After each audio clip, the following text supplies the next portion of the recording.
As law enforcement officers across Portland and Vancouver spent much of the weekend responding to a string of deadly shootings, residents are asking what can be done to stop this rising gun violence. Welcome to Coin 6 News at 10 o'clock on Portland CW. I'm Wayne Haverly. Our Jamie Seymour, she joins us now live from downtown Portland. And Jamie, this has been another terrible weekend for gun violence. And, you know, this is really starting to impact people all across the metro area, not just Portland. Yeah, I mean, just this weekend alone, we saw that escalate from Portland and even into Vancouver.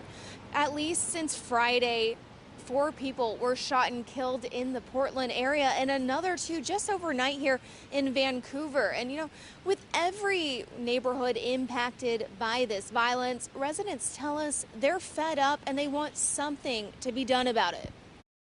A violent night across the Portland metro and southwest Washington killed at least 4 people and injured a number of others in just a matter of hours. Part of a disturbing trend police are noticing. The warm weather months do tend to cause an increase in violent crime. You know, there's a lot of reasons for that, but it is a pretty clear pattern. Just after 2 Sunday morning, officers responded to Southwest 3rd and Burnside after a reported shooting in a parking lot behind businesses just feet away from the Keep Portland Weird sign. A man who was injured at the shooting showed up at a local hospital for treatment. While responding, officers heard another shooting just a few blocks north, but there have been no reported injuries. Less than 40 minutes after the first shooting, PPB was called to a neighborhood near Southeast 26th in Belmont. Oh, I woke up about 2:50 when I heard about 6-8 gunshots, which doesn't happen very often. Police found one man dead and a woman seriously hurt who later died at the hospital. One neighbor says he and others feel city and county leadership are not doing enough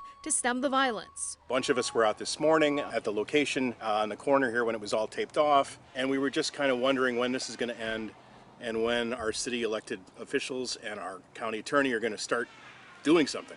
Officers were also kept busy in Washington after a crowded house party in Vancouver's Hardy Heights around 1:20 this morning left 4 people shot. One died on scene and another died at the hospital, while 2 others have serious injuries. A neighbor who wanted to remain anonymous tells Coin 6 she had recently moved to Southwest Washington to get away from the Portland gun violence. I just moved to Vancouver to get out of the way of gunfire, and because there were gunshots outside my bedroom window in North Portland, and now this morning there were gunshots again. She added concerns over not knowing what can be done, but says it is at a tipping point. Investigators say they don't believe the shooting was random, but at this time, no apparent arrests have been made in Vancouver or Portland's overnight shootings. This weekend, Coin 6 reached out to Mayor Wheeler's office to see what is being done about the escalating gun violence. He was not available for an interview, but his office tells us this week an emergency declaration regarding this gun violence is set to be announced. So as we get any new details about that, we'll be the latest to keep you informed. Now, PBB's latest homicide number was 42 as of July 7th. But since then, we've covered about 6 more. And a majority of those homicide counts that we've tallied, 45 are related to gun violence. Reporting live in Portland, Jamie Seymour, Coin 6 News.